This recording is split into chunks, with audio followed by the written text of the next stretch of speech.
Hello students, welcome back to our online class with Best English School and with me your science teacher right now. So today in this video we would like to start the part 2 of chapter 7.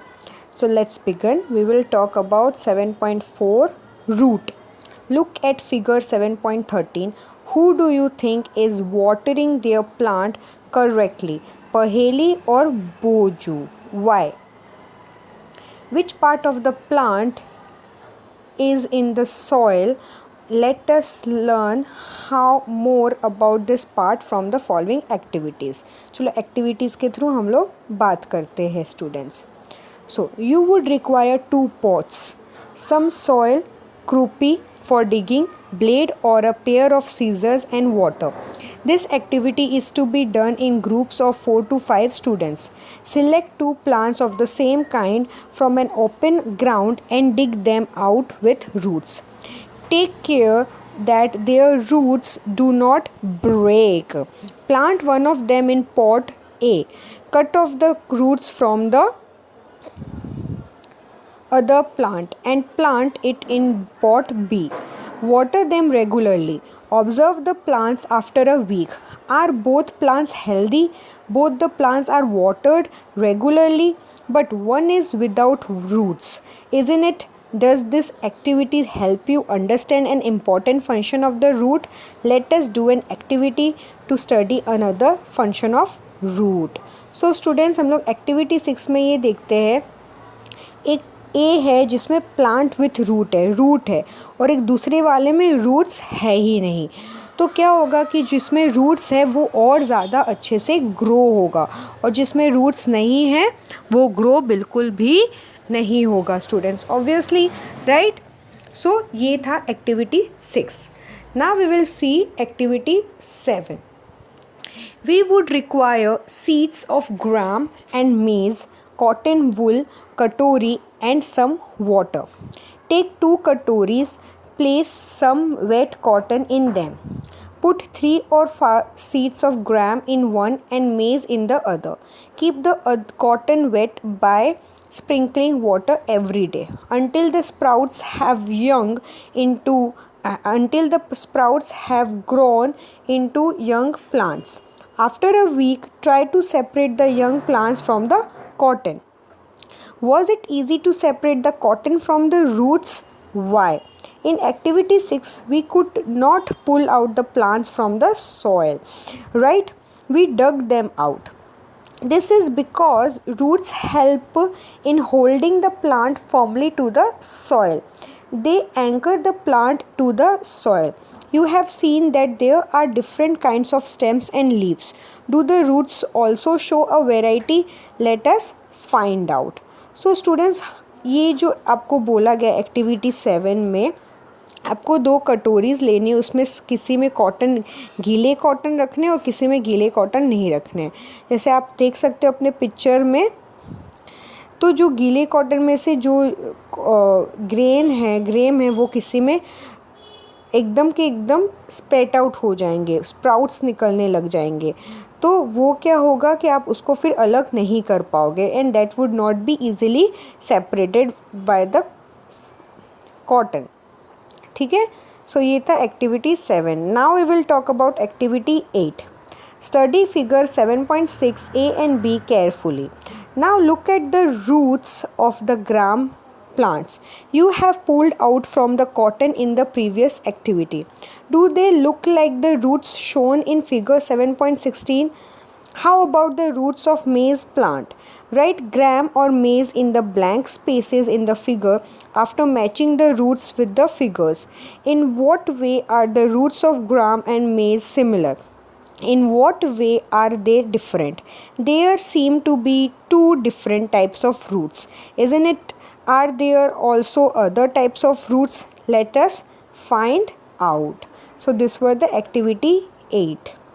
आपको ये बताना है कि ये जो roots है दोनों pictures में वो किस टाइप के रूट्स है, फ्लैटेबल रूट्स है कि अनएवरेबल रूट्स है students. Okay, let's see now activity 9. Go to an open ground where many wild plants are growing. Dig out a few, wash the soil off the roots, and observe them. Do you find that all of them have either the kind of roots shown in figure 7.17 or figure next one? For roots of the kind shown in figure 7.17, the main root is called tap root and the smaller roots are called lateral spoots. You can see एक जो बहुत ज़्यादा deep है वो main है और उसको tap root बोलते हैं और जो स्मॉलर रूट्स है उसको लेटरल रूट्स बोलते हैं. ओके, तो ये सारे के सारे रूट्स आपको 7.17 में दिख रहे. देखो, टैप रूट और फेब्रस रूट स्टूडेंट्स. और ये जो सारे के सारे रूट्स है वो एक जैसी होते हैं, सिमिलर होते हैं, इसलिए इसको फेब्रस रूट्स बोलते हैं. तो separate the plant you have collected into two groups.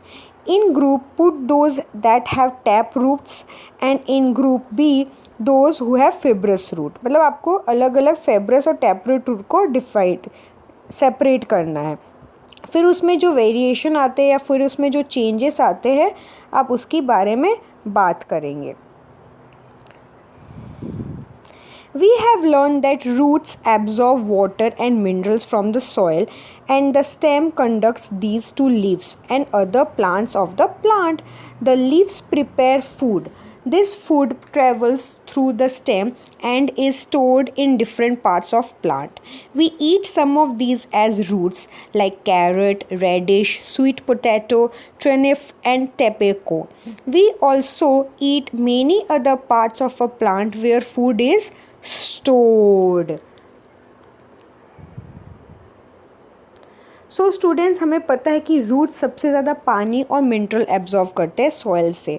तो जो स्टेम्स होते हैं वो बहुत इंपॉर्टेंट होते हैं लिव्स में, क्योंकि लिव्स प्लांट्स के बाद ही स्टेम होगा, उसके बाद ही तो लिव्स ग्रो होंगे, राइट. तो इसका जो फूड ट्रैवल करता है स्टेम के थ्रू, रूट्स के बाद स्टेम्स के थ्रू. जैसे कि आप देख सकते हो रूट प्लांट्स होते हैं जैसे carrot, radish, sweet potato, turnip and tobacco. ये सारे स्वीट प्लांट्स हैं, राइट. तो ये सारे के सारे पार्ट्स ऑफ द प्लांट जहाँ पे फूड स्टोर होते हैं students. Okay, now we will go with the next section, that the structure of a flower. So now we will talk about structure of flower. You can see रोज़ ए, जो ए है वो है leafless branch, उसमें कोई leaf है ही नहीं. जो B है उसमें लीव्स है और जो थर्ड वाले हैं उसमें लीव्स भी है और फ्लावर्स भी है स्टूडेंट्स, राइट. तो जो पेटल्स होते हैं, जो flowers you can see in this picture also, mud and flower, these are the petals. Different flowers have petals of different colors.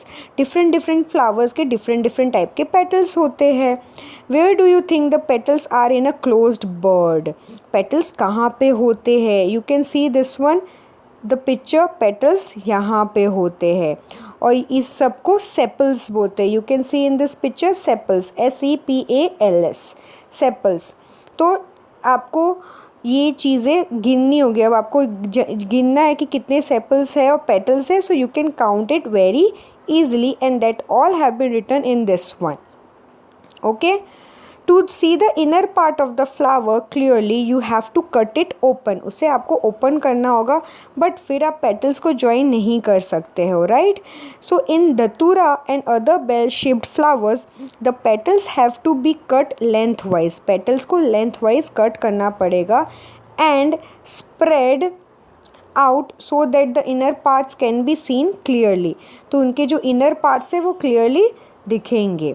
अब वो सेपल्स और पेटल्स को अलग कर दो, तो उसमें जो फ्लावर का पार्ट होगा उसको आप आइडेंटिफाई करो स्टेमेंस और पिस्टल्स के जो आपको फ्लावर में है. It shows different kinds of stamens. अलग अलग टाइप के स्टेमेंस दिखेंगे जो फ्लावर्स के अंदर होते हैं students. You can see in this picture also, ये जो पार्ट है वो पिस्टल है, PISTIL. सो ये जो पार्ट है ये पिस्टल है. ये है एंथर येलो कलर्स एंड स्टेमन क्या है, ये पार्ट को स्टेमन बोला जा रहा है स्टूडेंट्स. ये सारे के सारे पार्ट्स ऑफ द फ्लावर है. ओके, सी, इसको एंथर बोलते हैं और इसको फिलामेंट बोलते हैं। ये सारे पार्ट्स है स्टेमन के। सो जो अंदर फ्लावर की जो अंदर पार्ट होते हैं उसको हम लोग पिस्टल बोलते हैं, जो हमें ईजिली नहीं दिखता।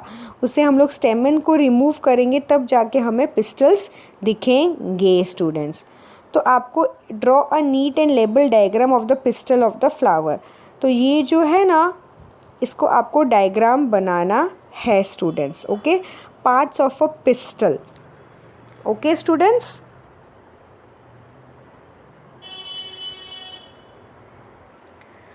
now we will see activity 11. Let us now study the structure of ovary. It is the lowermost and slowest part of the pistil. एकदम नीचे का भाग और थोड़ा फूला हुआ, जैसे you can see in this picture, इसको ovary बोलते हैं। ये पिस्टल का सबसे swollen part होता है। So how to cut the ovary? So if the cut the ovary in two different ways, दो पार्ट में आप डिफरेंट वेज में कट कर सकते हो। एक तो पार्ट जो ड्राई हो सकता है जिसमें आप पानी रख सकते हो और उसमें 2 पीसेस होंगे। You can see in this picture students, ovules इसको डिवाइड कर दिया कट करने के बाद। Now observe the inner part of the ovary, ovary के अंदर के पार्ट को ऑब्जर्व करते हैं।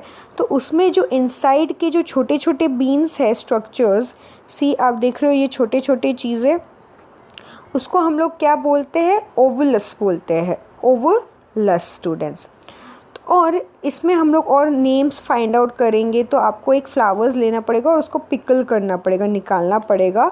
तो आपको ज़्यादा अच्छी तरीके से दिखेगा कि सेपल्स कौन से हैं, पिस्टल्स कौन से हैं, स्टेमन्स कौन से हैं और पेटल्स कौन से हैं।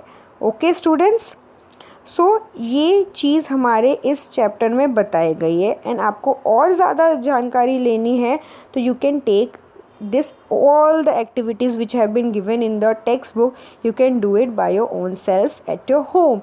And if you have any suspicious query, so you can ask me, right students? So our chapter 7 parts of the plant is now completed. So read this chapter 1 to 2 times. That would be clear in your mind, and I will see you in the next video. Till there, bye bye and have a nice day students.